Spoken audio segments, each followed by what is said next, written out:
Damos muchas gracias a Dios por permitirnos estar aquí reunidos.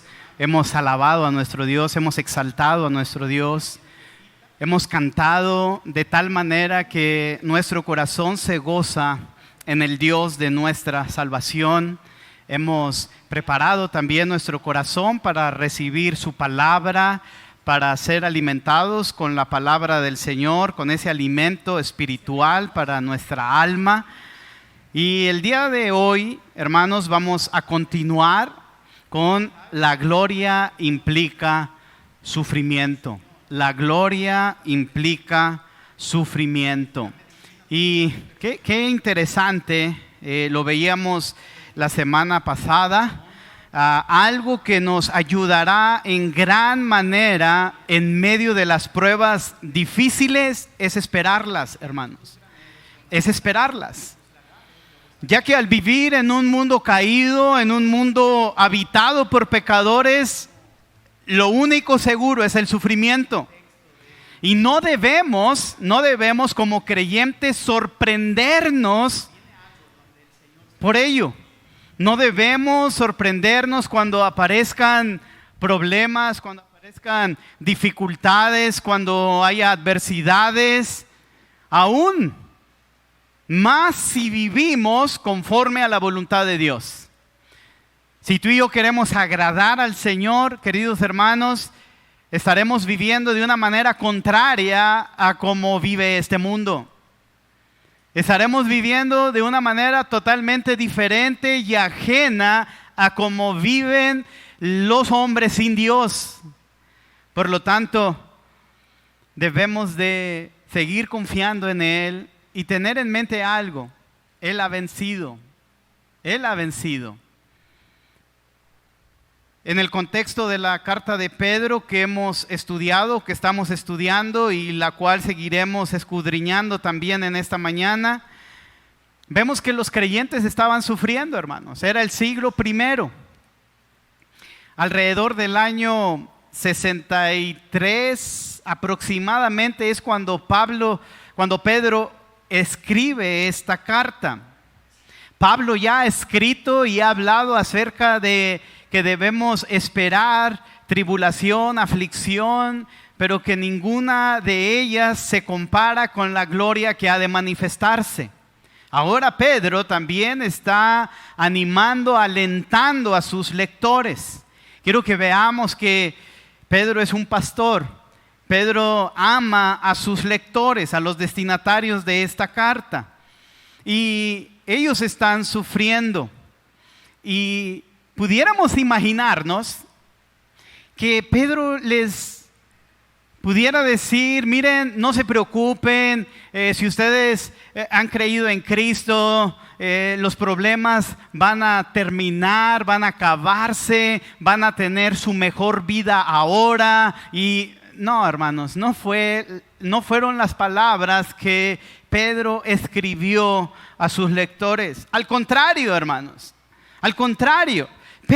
Pedro les está diciendo: esperen más pruebas, esperen más pruebas. Muy seguramente Pedro se encontraba en Roma, desde donde escribió esta carta, y él veía cómo había una animadversión en contra de los cristianos. Y él no los engaña, él no les dice que las cosas van a ser mejores, que Dios tiene un maravilloso plan para sus vidas, que no les dice eso. Al contrario, él les dice: esperen más pruebas, porque el mensaje, las palabras, las obras de los verdaderos creyentes testifican contra un mundo malvado que tratará por todos los medios hacerles ver su suerte. Sin embargo, la victoria para el creyente está asegurada por medio de Jesucristo. Y recuerda, la gloria implica sufrimiento. La gloria implica sufrimiento. El pasaje que estamos estudiando en esta segunda parte será Primera de Pedro, capítulo 3, versículo 18 al 22. Me gustaría que abrieran sus Biblias, Primera de Pedro, capítulo 3, versículo 18 al 22. Vamos a darle lectura y vamos a continuar meditando. Esta es la segunda parte de la gloria implica sufrimiento. Dice así la palabra del Señor: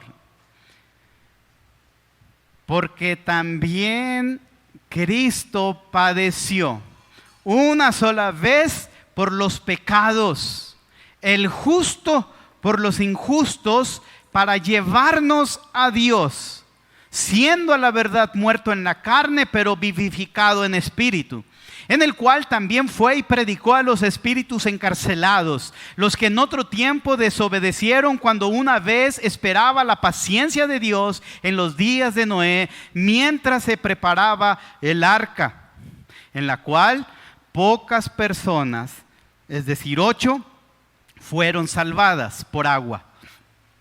El bautismo que corresponde a esto ahora nos salva, no quitando las inmundicias de la carne, sino como la aspiración de una buena conciencia hacia Dios por la resurrección de Jesucristo, quien habiendo subido al cielo está a la diestra de Dios, y a Él están sujetos ángeles, autoridades y potestades. Oremos.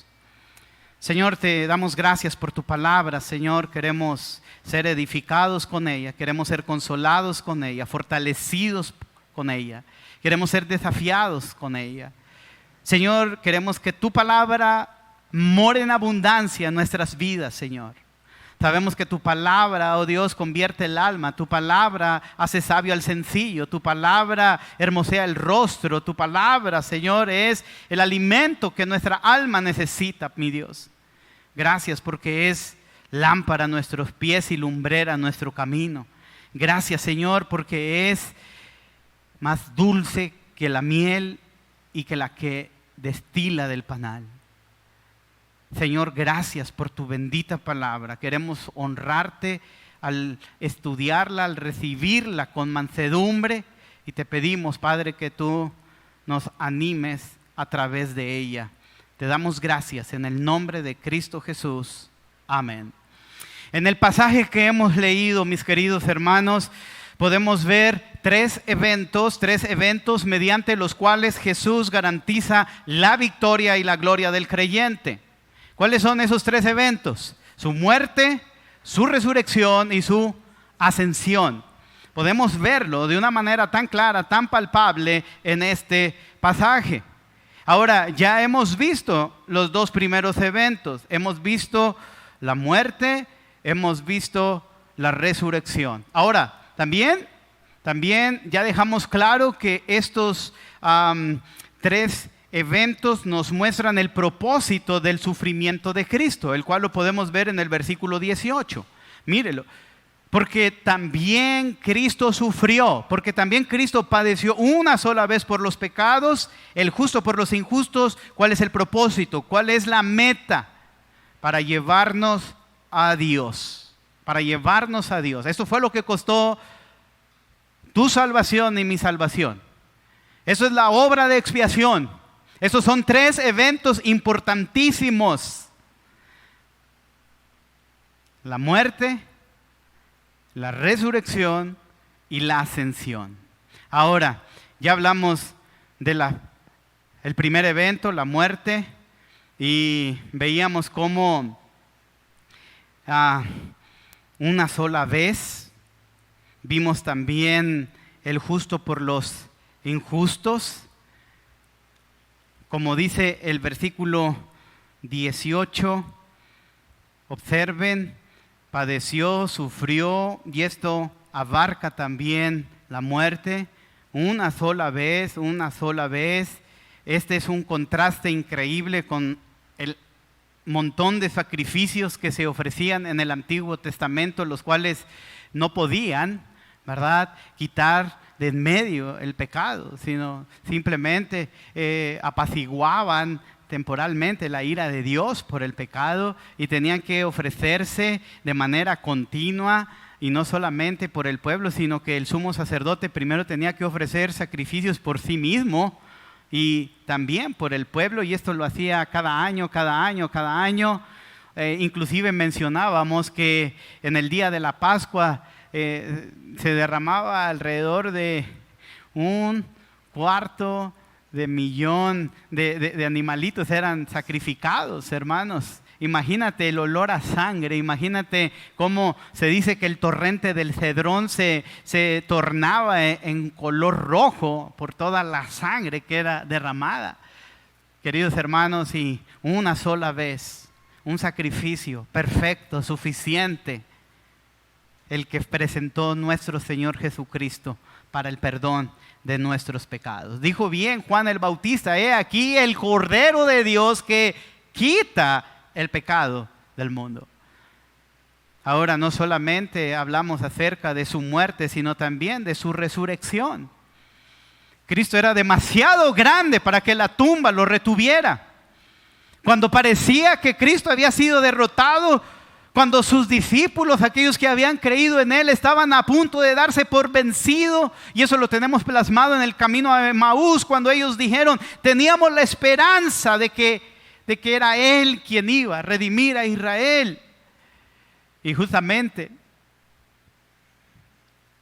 el Señor es levantado por el Espíritu de entre los muertos, venciendo a la misma muerte, apareciéndoseles.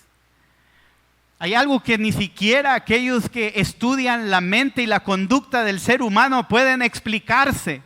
Cómo unos hombres que fueron cobardes, que huyeron para salvar su vida, unos cuantos días después estuvieron dispuestos a darla.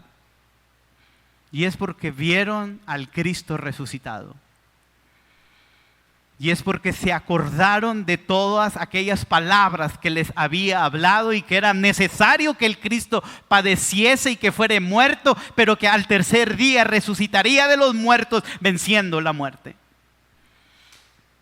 Él resucitó, Él está vivo. Y queridos hermanos, ustedes saben que esta es una doctrina también sumamente atacada, porque como dice el apóstol Pablo en 1 Corintios 15, si el Señor no resucitó, estamos muertos en nuestros delitos y pecados. Seguimos muertos. Si el Señor no resucitó, vana es nuestra fe. Si el Señor no resucitó, somos los más dignos de conmiseración humana. Pero Cristo ha resucitado. Él está vivo, Él no está muerto, Él no está colgado en una cruz. Él está vivo. No solo eso, sino viene un tercer evento, y es la ascensión. Y es en el evento en el cual meditaremos el día de hoy. Ahora déjeme decirle algo, hermano. Este pasaje es el más debatido de toda la primera carta de Pedro. ¿Qué pasaje? Del versículo 18 al versículo 22. Muestra de ello, Martín Lutero, una de las mentes más prodigiosas en la historia del cristianismo, famoso por clavar sus 95 tesis ahí en aquella puerta en Wittenberg para comenzar un movimiento de reforma que hizo un cambio tremendo en la historia. Bueno, Martín Lutero, el famoso reformador, dijo de este pasaje, y lo cito: un texto maravilloso es este, y un pasaje más oscuro quizás que cualquier otro del Nuevo Testamento, por lo que no sé con certeza qué quiere decir Pedro. Bueno, hermanos, si eso dijo Martín Lutero, ¿qué se esperará de este simple mortal? ¿Verdad? Así que con la ayuda del Espíritu Santo trataré de que podamos ver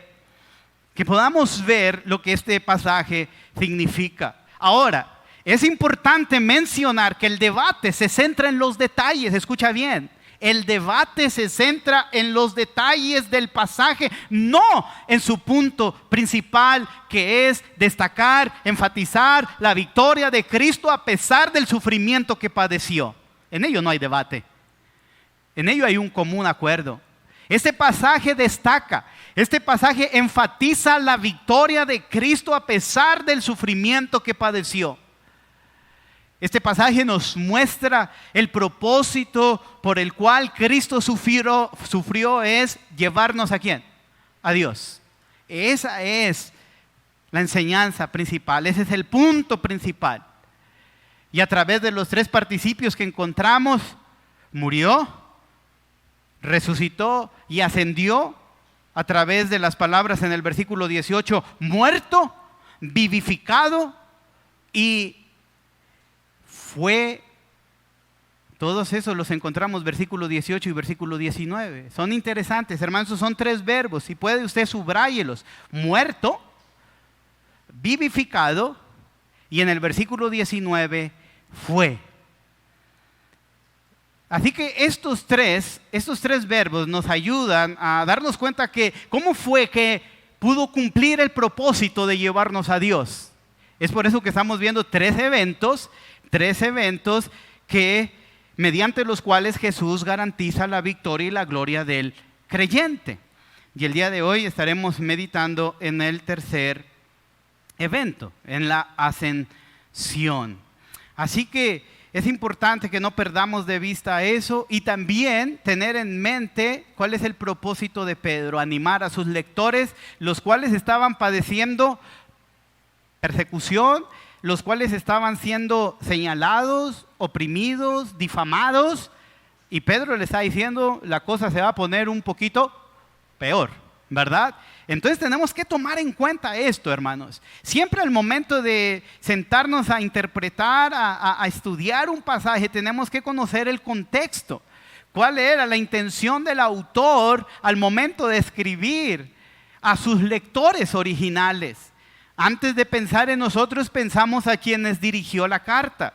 Y Pedro está tratando de animar a creyentes que están sufriendo y que Pedro le está diciendo, miren, mejor es padecer haciendo el bien que padecer haciendo el mal, ¿verdad? Eso lo tenemos en el contexto.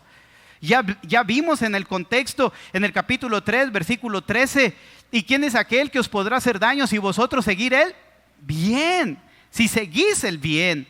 Después nos dice el versículo 17, porque mejor, mucho mejor es que padezcáis, que sufráis haciendo el bien, si la voluntad de Dios así lo quiere. Si esa es la voluntad de Dios. Tampoco, ¿verdad? No somos masoquistas, no estamos buscando, pero tenemos que estar conscientes, hermanos, que vivimos en un mundo caído, rodeado de pecadores y que aún nosotros seguimos luchando con nuestra carne.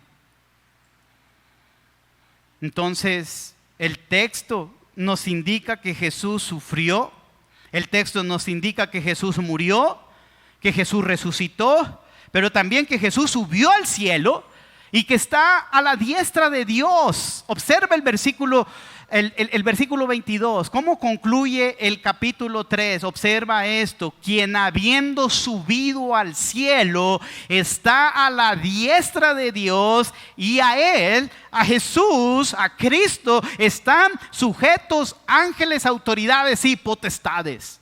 Hermano, este es un lugar prominente, este es un lugar supremo, este es un lugar que muestra su autoridad, que muestra un lugar de honor, de gloria. Ahí está nuestro Señor y todas las cosas están sujetas a Él. Y llama la atención que menciona ángeles, autoridades y potestades. ¿Por qué llama la atención esto? Porque sabe, usted recordará en Efesios capítulo 6 que nuestra lucha no es contra carne ni sangre, sino contra huestes, potestades. ¿Sí me explico? Es decir, el creyente está librando una lucha continua. Pero hay algo interesante. Cristo venció. Y estos ángeles y estas autoridades y estas potestades están sujetas a Él. Él está sobre todo. Él está sentado en su trono en un lugar de autoridad donde todas las cosas están sujetas a Él. Ahora, en este pasaje, mis queridos hermanos, también podemos ver que los debates que se han hecho a lo largo de la historia se centran en lo que Jesús hizo después de ser vivificado en el Espíritu, en el versículo 18. Quiero que ustedes puedan ver, y aquí tenemos lo que se conoce como una triada cristiana, ¿verdad? Que es la muerte, resurrección y ascensión. Mire esto. Dice el versículo 18, después de el justo por los injustos, para llevarnos a Dios. Muy bien, ahí tenemos el propósito. Ahora, ¿cómo lo hizo? siendo a la verdad muerto en la carne. Eso nos habla acerca de su muerte. Pero hay un contraste. Pero vivificado, y hemos dicho que una mejor lectura sería vivificado por el Espíritu. Por el Espíritu. Toda vez de que de acuerdo a Romanos capítulo 1 versículo 4 y Romanos capítulo 8 fue el Espíritu quien lo levantó. En el poder del Espíritu Cristo fue levantado de entre los muertos. Ahora, el debate se centra, ¿verdad? Se centra en ¿qué hizo Jesús? Número uno, después de ser vivificado por el Espíritu, es decir, después de su resurrección y al subir al cielo y estar a la diestra de Dios, como dice el versículo 22. O bien, el debate también se centra, ¿qué es lo que hizo Jesús entre su muerte y la resurrección? Es decir, dentro de los 3 días. ¿Ok? Vamos a tratar de desmenuzar esto, pero primeramente veremos qué es la ascensión. La ascensión, ¿ok? El tercer evento, la ascensión. Y creo que no debemos de olvidar este tercer evento importantísimo. Regularmente se enfatiza la muerte y la resurrección, pero recordemos también la ascensión. Este es un evento importantísimo en el papel de Cristo en la expiación, a través del cual garantiza la victoria y la gloria del creyente. Como la llama R.C. Sproul, la ascensión es el pináculo de la obra de Jesús. R.C. Sproul llama la ascensión como el pináculo de la obra de Jesús. Ahora, la ascensión básicamente es el regreso de Jesús al cielo, de donde había descendido en su encarnación. Ahora, Jesús está sentado a la diestra de su Padre, en un lugar de autoridad, de poder, de honor. Por ejemplo, veámoslo en Hebreos capítulo 1. Retrocedamos a la carta de Hebreos, hermanos. Hay unas cuantas cartas hacia atrás. Hebreos capítulo 1. Hebreos capítulo 1. Observemos ese lugar de autoridad, de poder y honor, el cual ocupa nuestro Salvador, nuestro Señor hoy en día. Dice Hebreos 1:1, Dios, habiendo hablado muchas veces y de muchas maneras en otro tiempo a los padres por los profetas, en estos postreros días nos ha hablado por el Hijo. Escucha, a quien constituyó heredero de todo y por quien asimismo hizo el universo, el cual, siendo el resplandor de su gloria y la imagen misma de su sustancia y quien sustenta todas las cosas con la palabra de su poder, escucha, habiendo efectuado la purificación de nuestros pecados por medio de sí mismo, esa es una referencia ¿a qué? A su muerte. A su muerte. Habiendo efectuado la purificación de nuestros pecados por medio de sí mismo, ¿qué hizo? Se sentó a la diestra de la majestad en las alturas, hecho tanto superior a los ángeles, cuanto heredó más excelente nombre que ellos.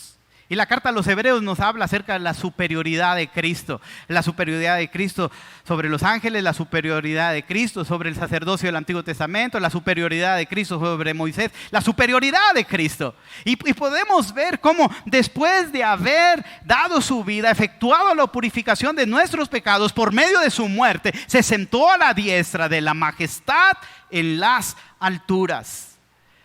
Entonces, Jesús les dijo a sus discípulos que iba a ascender. O sea, es decir que la ascensión no era un misterio, hermanos. Observemos en el Evangelio de Juan capítulo 16. Evangelio de Juan, retrocedamos un poco más al Evangelio de Juan en el capítulo 16. El Señor está próximo a padecer. Es el último tiempo que tiene con sus discípulos. Y observe, eso es algo de lo cual Él les habló también, no solamente de su muerte y resurrección, sino también de su ascensión. Dice el Evangelio de Juan capítulo 16, versos 16 y verso 17. ¿Ok? 16 del Evangelio de Juan. Dijo el Señor Jesús, todavía un poco y no me veréis. Y de nuevo un poco y me veréis. Porque yo voy, ¿a dónde? Al Padre, yo voy al Padre. Entonces se dijeron algunos de sus discípulos unos a otros: ¿qué es esto que nos dice? Todavía un poco y no me veréis, y de nuevo un poco y me veréis. Y porque yo voy al Padre. Así que Jesús le dijo a sus discípulos que Él iba a ascender al Padre. Y Jesús cumple sus declaraciones cuando partió físicamente de la tierra y asciende al cielo desde el monte de los olivos, como se nos narra en el libro de los Hechos capítulo 1. Ahora vaya a Hechos capítulo 1, porque aquí se cumple su declaración de que Él iba al Padre. Hechos capítulo 1, versículos 9 al 11.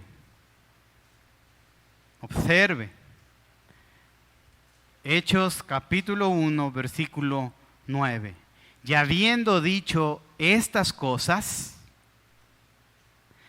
viéndolo ellos, fue alzado y le recibió una nube que le ocultó de sus ojos. Y estando ellos con los ojos puestos en el cielo, entre tanto que él se iba, he aquí que se pusieron junto a ellos dos varones con vestiduras blancas, los cuales también les dijeron: varones galileos, ¿por qué estáis mirando al cielo? Este mismo Jesús que ha sido tomado de vosotros, ¿a dónde?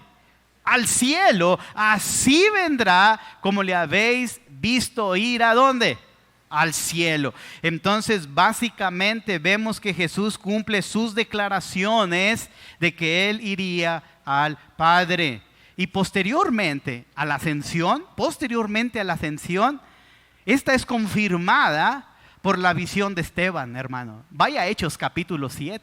Hechos capítulo 7 nos confirma esto. Ya Jesucristo, ya Jesús ha muerto, ha resucitado, ha ascendido al cielo. Y de manera posterior, todo esto queda confirmado por la visión de Esteban. Usted sabe, Esteban se considera el primer mártir de la iglesia. Lo tenemos ahí en el capítulo 7, una predicación, un sermón tremendo. Y dice, observa el capítulo 7, versículo 55. Mira esto. Pero Esteban, lleno del Espíritu Santo, puestos los ojos, ¿en dónde? En el cielo. ¿Qué vio? La gloria de Dios. ¿Y a quién? A Jesús, que estaba a la diestra de Dios. Y dijo: he aquí, veo los cielos abiertos y al Hijo del Hombre que está a la diestra de Dios. La ascensión está siendo confirmada.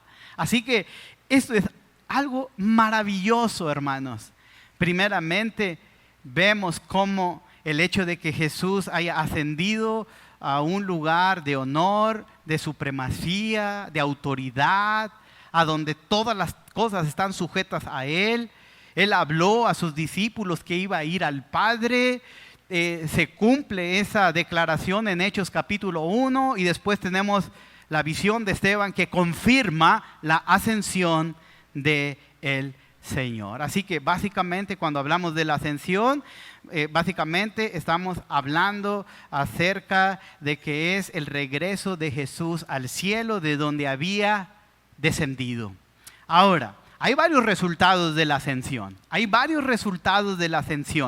El primero de ellos, el primer resultado de la ascensión, Cristo fue restaurado en su gloria. ¿Recuerdan ustedes en Juan capítulo 17, versículos del 1 al 5, cuál fue la petición de Jesús? Glorifícame al lado tuyo con aquella gloria que tuve antes de que el mundo fuese. Así que uno de los resultados de la ascensión de Cristo es que restauró la gloria de Jesús. Jesús oró al Padre, lo que se conoce como la oración sacerdotal, ahí en Juan 17, glorifícame al lado tuyo. Así que su humillación había sido concluida. Su humillación había concluido y ahora su exaltación había comenzado. ¿Recuerda la lectura de Filipenses capítulo 2, versículo 5 al 11? Que el 5, 6, 7, 8 nos habla acerca de la humillación de Cristo, por lo cual Dios le exaltó hasta lo sumo. La humillación había concluido y había comenzado la exaltación. Así que el primer resultado de la ascensión es que restauró la gloria de Jesús. Número 2, el segundo resultado de la ascensión es que preparó el escenario para la venida del Espíritu Santo. Preparó el escenario para la venida del Espíritu Santo. Cuando leemos en Juan capítulo 16, versículo 7, voy a darle lectura, si andas por ahí, búscalo. Juan capítulo 16, versículo 7, son palabras extrañas.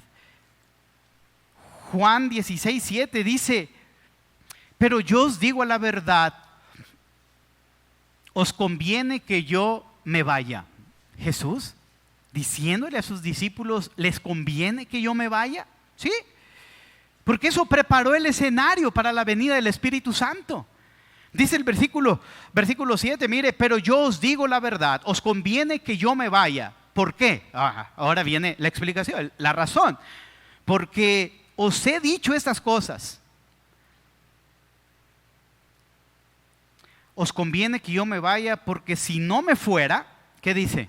El Consolador no vendría a vosotros, mas si me fuere, os lo enviaré. O sea, es decir que la ascensión preparó el escenario para la venida del Espíritu Santo.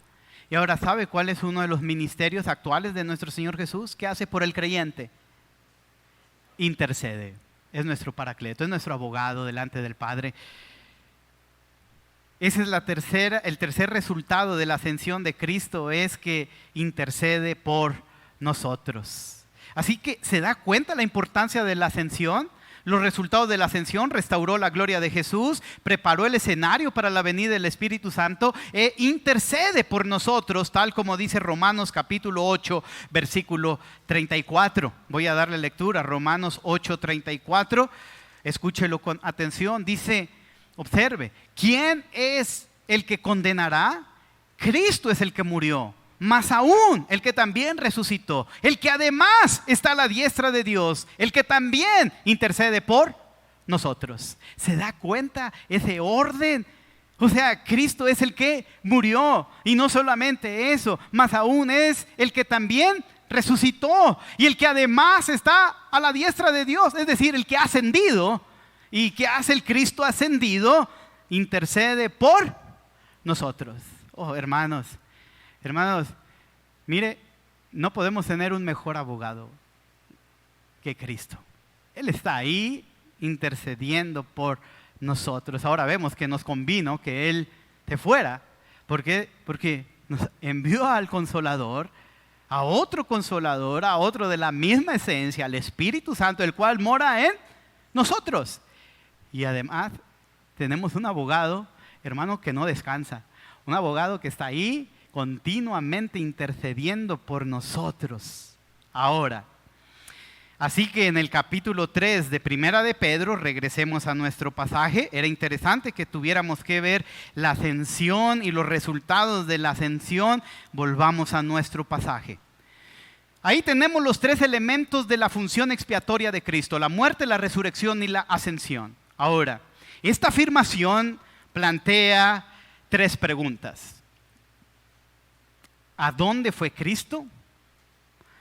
¿Quiénes eran los espíritus encarcelados? ¿Y qué les dijo? Y voy a tratar de responderlas. Observen el versículo 18. Ahí tenemos que fue muerto, pero vivificado, que habla de la resurrección. Versículo 19.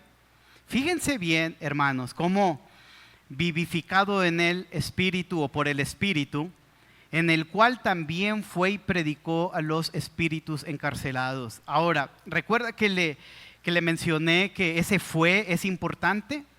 Ese fue es importante, es un verbo. Ese fue que tenemos en el versículo 19 es el tercer participio que encontramos aquí. O sea, los participios nos ayudan a ver cómo se logra el mandato principal el punto principal. El punto principal fue llevarnos a Dios. ¿Cómo lo logró? Muriendo, resucitando y ascendiendo. Ahora, es interesante, hermanos, que Jesús predicó después de que se fue. Ahora, mi argumento es que ese fue significa o es equivalente a ascendió. ¿Ok? Es decir, el Señor murió, resucitó, ascendió y fue el Cristo ya resucitado en su ascensión que predica a los espíritus encarcelados. Es decir, que no hay una actividad de Cristo, vamos a llamarlo así, durante su sepultura. Y es algo sencillo, no es tan complicado.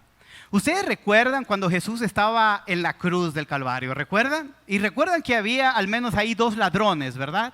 Uno se burlaba y el otro le dijo, acuérdate de mí cuando vengas en tu reino. Y recuerdan la respuesta de Jesús. ¿Qué le dijo? De cierto, te digo que hoy estarás conmigo, ¿en dónde? Ok. ¿A dónde iba Jesús? Al paraíso, al cielo, a la presencia de Dios. Y eso queda confirmado 3 versículos después, donde Jesús dice, Padre, en tus manos encomiendo mi espíritu. Entonces, ¿dónde estaba el Señor? En el cielo, con su Padre, disfrutando de la comunión con su Padre y de la comunión con los que, aún con el que había estado ahí a su lado, y con los que creyeron en Él y partieron. Ahí estaba el Señor. ¿Su cuerpo dónde estaba? En la tumba.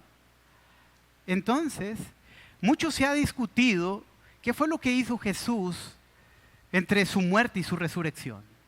Sin embargo, a través de este pasaje podemos ver que el Señor murió, resucitó, ascendió y es el Cristo ascendido el que está predicando a los espíritus encarcelados. Es decir, fíjense bien, no sé si han escuchado el credo de los apóstoles. Esto se recita mucho más en la religión tradicional. El credo de los apóstoles. Para empezar, en los tiempos de los discípulos no existía la forma completa del credo de los apóstoles, tal y como la conocemos hoy. La primera versión del credo de los apóstoles se remonta alrededor del siglo II o III después de Cristo y ese credo evolucionó a partir de declaraciones bautismales más sencillas utilizadas en la iglesia cristiana primitiva para afirmar la fe de los nuevos creyentes. Estos primeros resúmenes se centraban en doctrinas esenciales como la creencia en Dios Padre, Dios Hijo, Dios Espíritu Santo. Las personas que se preparaban para el bautismo en los primeros siglos de la iglesia cristiana aprendían un breve resumen de lo que creen los cristianos. Una versión llegó a ser aceptada como el credo de los apóstoles porque se pensaba que incluía la enseñanza esencial de los primeros seguidores de Jesús. Esto significa que los cristianos fueron y son bautizados en la fe de los que fueron discípulos de Cristo.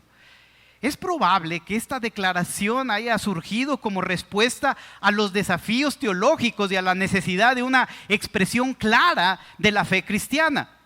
A lo largo de los siglos se le hicieron modificaciones pequeñas y adaptaciones en distintas reacciones y tradiciones cristianas. La versión actual que tenemos del credo de los apóstoles fue aceptada o surge o queda así desde el siglo VII. Y ha sido utilizada por diferentes confesiones cristianas, incluida la Iglesia Católica Romana, la Ortodoxa y la mayoría de las denominaciones protestantes. El credo de los apóstoles dice así: creo en Dios Padre Todopoderoso, Creador del cielo y de la tierra, y en Jesucristo su Hijo, Señor nuestro, que fue concebido del Espíritu Santo, nació de la Virgen María, padeció bajo el poder de Poncio Pilato, fue crucificado, muerto y sepultado. Y a ojo, viene una frase que no está incluida en los primeros siglos. Descendió a los infiernos. Al tercer día resucitó de entre los muertos.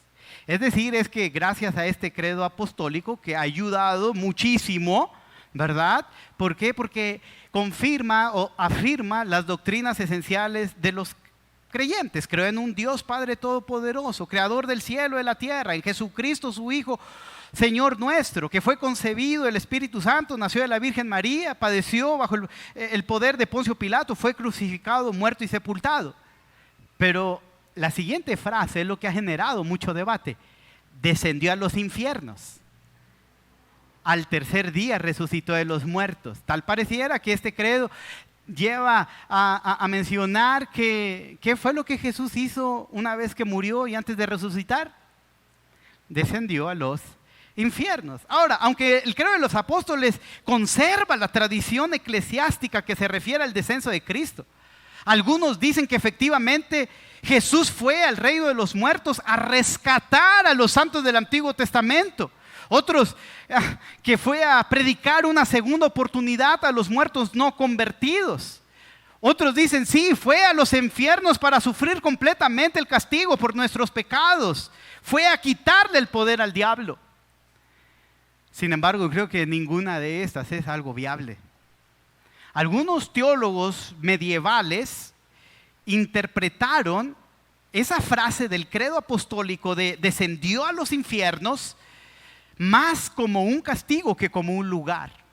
Es decir, ellos mencionan, miren, no, Jesús no, Él descendió a los infiernos que estipula el credo de los apóstoles, no se refiere a un lugar, sino se refiere más a un castigo. Es decir, uno de ellos, que fue el propio Martín Lutero, dijo que Cristo descendió a los infiernos en el Getsemaní y en el Gólgota. ¿Está entendiendo eso? Es decir, que el momento más complicado y difícil para el Señor Jesucristo fue en el Getsemaní y en el Gólgota. Aún el mismo Juan Calvino dice que descendió a los infiernos significa que sufrió la muerte natural, que es la separación del alma del cuerpo, y además que su alma fue traspasada con una angustia asombrosa. Es decir que Martín Lutero y Calvino ni siquiera hacen referencia a un lugar. Es decir que Jesús no fue a ningún lugar, ¿me explico? Es decir, el catecismo de Heidelberg interpreta el descenso como, fíjate bien, las inexplicables angustias, dolores, terrores y agonías infernales en las que estuvo sumido principalmente en la cruz. Otros teólogos reformados dijeron que el descenso de los infiernos era meramente una expresión metafórica para referirse a morir, ser sepultado y quedar ahí en un estado de muerte por un tiempo de 3 días. Ahora, entonces, ¿a dónde fue el Señor? Esa es la gran pregunta. ¿A dónde fue? ¿Por qué? Porque dice el pasaje, versículo 18, siendo a la verdad muerto en la carne, pero vivificado en el Espíritu, en el cual también fue y predicó a los espíritus encarcelados. Ese fue, lo hemos mencionado, algunos han dicho, fue al infierno, fue a predicar, fue a anunciar, otros dicen, no fue al infierno, sino que lo que dice el credo de los apóstoles, que descendió a los infiernos, se refiere a su sufrimiento, se refiere a que fue muerto, se refiere a que el tiempo que duró en la tumba. Pero yo creo que ese fue se refiere a su ascensión. ¿Por qué? Porque ese fue es el mismo verbo que se utiliza en el versículo 22, quien habiendo subido al cielo está a la diestra de Dios. Es exactamente el mismo verbo. O sea que ese fue, básicamente podríamos también traducirlo como ascendió. ¿Cómo ascendió?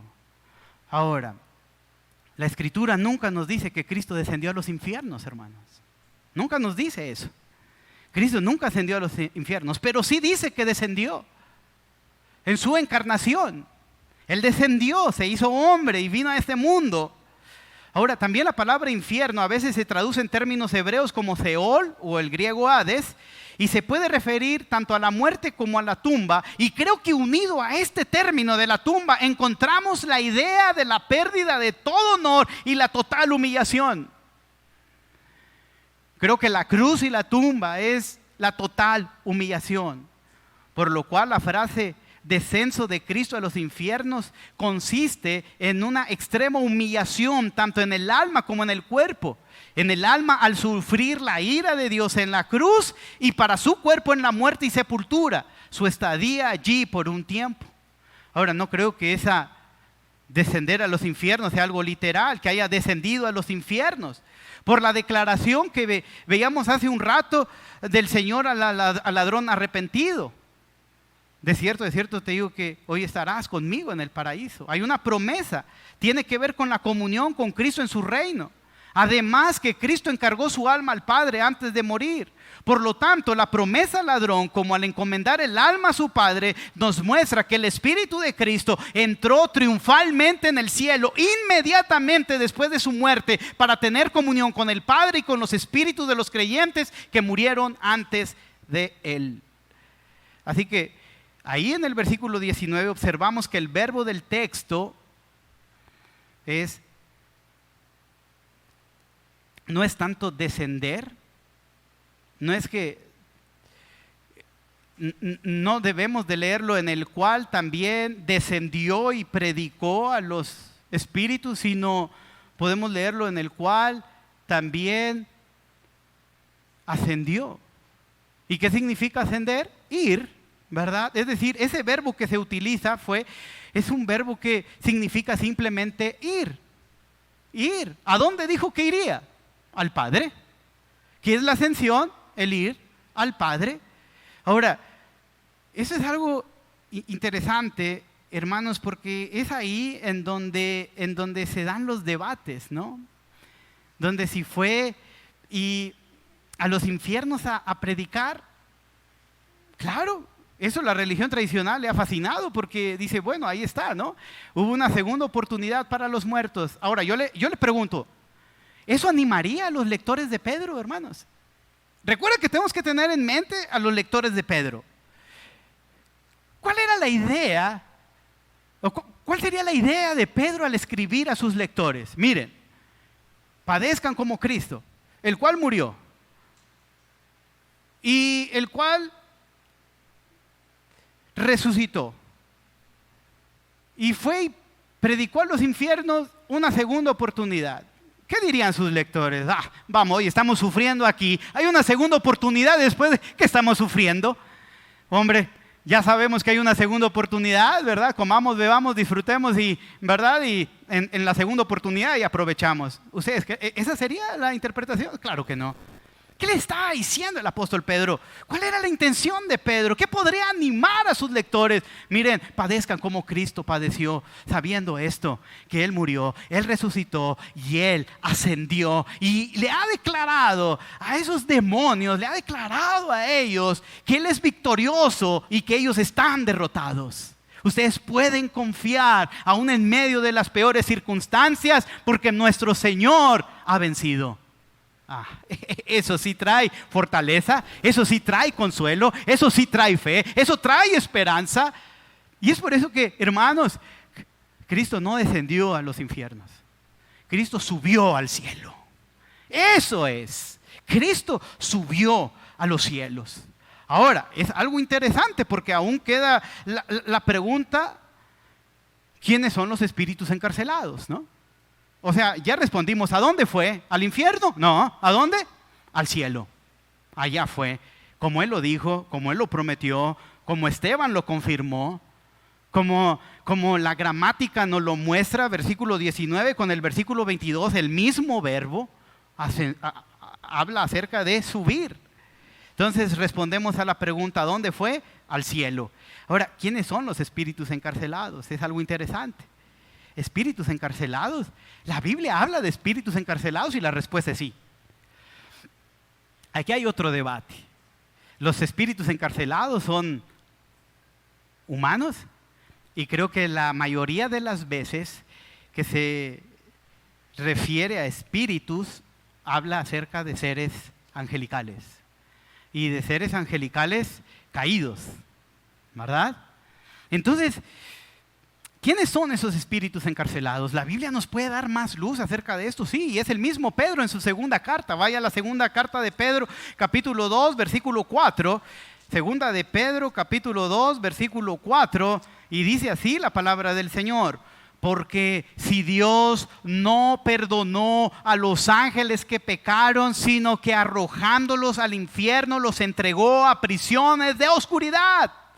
Prisiones de oscuridad, prisiones de oscuridad para ser reservados al juicio. Entonces, eso es algo interesante. Ahora, Judas 6. Judas está antes de Apocalipsis y también nos da luz acerca de esto. Judas 6 nos dice: y a los ángeles que no guardaron su dignidad, sino que abandonaron su propia morada, los ha guardado bajo oscuridad en prisiones eternas para el juicio del gran día. O sea, ¿qué nos está diciendo entonces? Predicó a los espíritus encarcelados. Los espíritus encarcelados son seres espirituales malignos que se encuentran en prisión. Ahora, hermanos, cuando nosotros escuchamos prisión, nos imaginamos Puente Grande, Almoloya. Y sí, no, una de máxima seguridad, porque ahí están estos cuates. No, hermanos, no hay una cárcel. Son espíritus, hermanos, son ángeles caídos. No hay. ¿Qué significa que están encarcelados? Es decir, que el Dios soberano simple y sencillamente ha inhibido su actuar. Punto. Es todo. Están reservados, están preparados para un día. Pero es algo interesante, hermanos, porque ahí está Pedro. Pedro quiere animar a sus lectores. Sus lectores están siendo difamados, calumniados, están enfrentándose a la oposición, están sufriendo persecución. Las cosas van a ponerse peor. Y hermanos, es interesante porque siempre es como el diablo está como león rugiente buscando a quien devorar. Sus secuaces están oprimiendo al creyente, están tratando de hacerle ver su suerte y todo esto. Y entonces los lectores de Pedro pueden estar pensando: esto se está poniendo cada vez más difícil, esto está terrible, ya no sabemos por dónde nos están llegando. Hay una actividad, sí, del enemigo, del mundo, de Satanás, de sus achichincles. ¿Y qué está diciendo Pedro? Miren, nuestro Señor padeció, nuestro Señor murió, nuestro Señor resucitó, nuestro Señor ascendió, y cuando iba ascendiendo le dijo a esos espíritus encarcelados que Él había vencido y que no había más. La palabra predicó, hermanos, que tenemos aquí, predicó a los espíritus encarcelados. La palabra predicó es la palabra keruso, no es la palabra evangelizo. O sea, no los evangelizó, no les compartió el evangelio, hermanos, sino que pronunció un mensaje divino de victoria. Predicó. Es decir, hay algunos autores que ni siquiera dicen: miren, Cristo ascendido, ese es el mensaje. Ni siquiera abrió su boca para decirles: he vencido sobre ustedes, están derrotados, no pueden hacer absolutamente nada. Sino que simplemente, hermanos, están ahí los demonios viendo la ascensión del gran Señor Jesucristo y simplemente están diciendo: estamos derrotados. ¿Qué les dijo? Fue durante su ascensión que predicó. Jesús proclama un mensaje de victoria sobre sus enemigos, sobre estos ángeles caídos. Por lo tanto, el mensaje no era salvífico, ni ofrecía una oportunidad para arrepentirse. Por el contrario, era una declaración de que el juicio había iniciado contra los ángeles caídos, que estaba asegurado por la victoria final de Cristo. Y esto proporcionó un mensaje de esperanza a la audiencia de Pedro de dos maneras diferentes. Primero, podían esperar la vindicación final sobre sus enemigos, como Jesús también sufrió justamente. Y segundo, porque Jesús ha sido victorioso sobre todas las fuerzas espirituales y está a la diestra del Padre, entonces los creyentes tienen más confianza durante su exilio. Conclusión, hermanos. Después de haber sufrido la muerte y sepultura, Jesús fue levantado y subió al cielo, a un lugar de preeminencia, de poder, de honor, de majestad, de autoridad. Así que el sufrimiento puede convertirse en una oportunidad de triunfo, o como he titulado el mensaje, la gloria implica sufrimiento. Pero demos gracias a Dios por nuestro Señor Jesucristo, que con su obra redentora nos garantiza la victoria y nos da la seguridad que a pesar del sufrimiento seremos vindicados. Ya no hay más condenación para los que están en Cristo. En Él somos más que vencedores. No hay prueba, no hay aflicción, no hay sufrimiento. Hermanos, ni siquiera existe la posibilidad de que estos chamucos puedan separarnos del amor de Dios en Cristo Jesús. Así que, hermanos, no hay nada que temer. No hay nada que temer. No hay absolutamente nada. El Señor nos garantiza la victoria. Así que, hermanos, yo sé, sí, es verdad, existe, hay un mundo espiritual, sí, es verdad, pero están derrotados, hermanos. Ya no hay más, no hay que temer.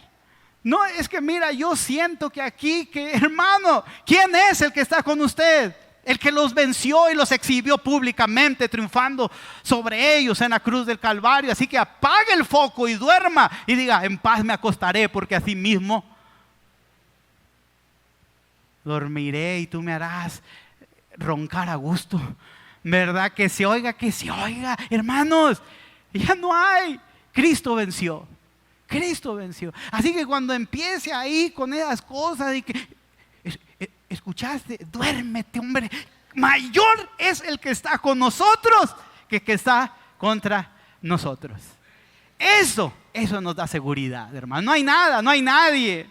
Hermanos, Cristo venció y nos ha dado la victoria. Señor, te damos muchas gracias, Dios. Gracias, Señor, gracias, Padre, porque el enemigo es un enemigo derrotado. Señor, sus achichincles, sus secuaces están derrotados. Ellos saben, Señor, lo que les espera. Ellos saben, Señor, que ya están vencidos completamente. Tú los exhibiste triunfando sobre ellos en la cruz del Calvario. Gracias, Señor. Gracias por tu victoria, porque es nuestra victoria. En ti somos más que vencedores. No hay nada que temer. Mayor es el que está con nosotros que el que está en el mundo. Si Dios es con nosotros, ¿quién contra nosotros? Señor, gracias por esa obra de tu muerte, tu resurrección y tu ascensión. El día de hoy, tú has sido restaurado en tu gloria. El día de hoy, Señor, tú has enviado al Consolador, el cual mora en cada creyente. Y Señor, tú estás intercediendo por nosotros todos los días, a cada momento. Señor, gracias. Qué importante es la ascensión. Y Señor, termino con esas palabras que le dijiste a tus discípulos en Juan 14. Qué hermosas palabras, qué hermosa promesa, Señor. No se turbe vuestro corazón. ¿Creéis en Dios? Creed también en mí. En la casa de mi Padre muchas moradas hay. Si así no fuera, yo os lo hubiera dicho. Voy pues a preparar lugar para vosotros. Y si me fuere y os preparare lugar, vendré otra vez y os tomaré a mí mismo, para que donde yo estoy, vosotros también. Gracias, Señor, porque tenemos tu promesa, Señor, y donde tú estás, ahí también estaremos contigo por la eternidad. A tu nombre sea la gloria, en el nombre de Jesús. Amén, amén y amén.